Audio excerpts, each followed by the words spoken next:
Parini is a faculty member at Middlebury College and has been there for some 30 years. He's had an extensive publishing record as a biographer, a novelist, a poet, and an editor of reference works and anthologies. The Boston Globe called him the hardest working writer you've never heard of. He was born in Pittston, Pennsylvania, which I found out is between Wilkesboro and Scranton.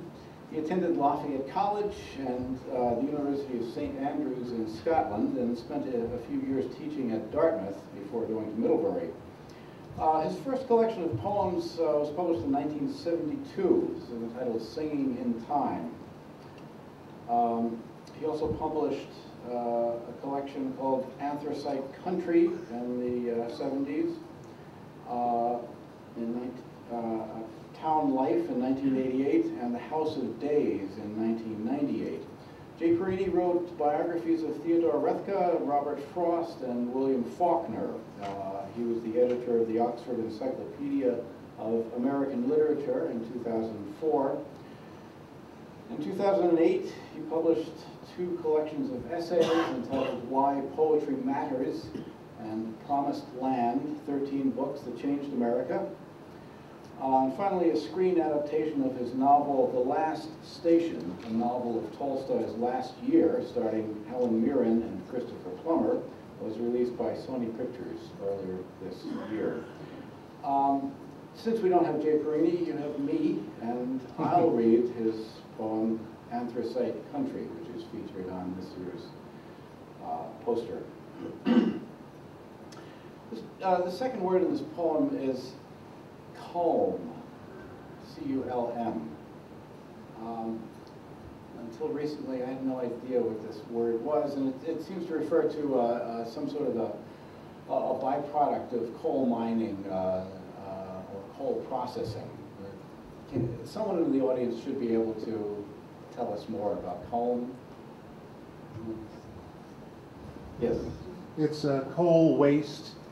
It's tailings from the mines, and in the Scranton area, there was a period where there were a lot of these that would catch fire, and they would remain on fire for a long period of time, and they're basically impossible to put out. And that gave Scranton a particular air quality issue during the period. I understand I haven't been up there, but I understand they've been cleaned up to a great extent by now.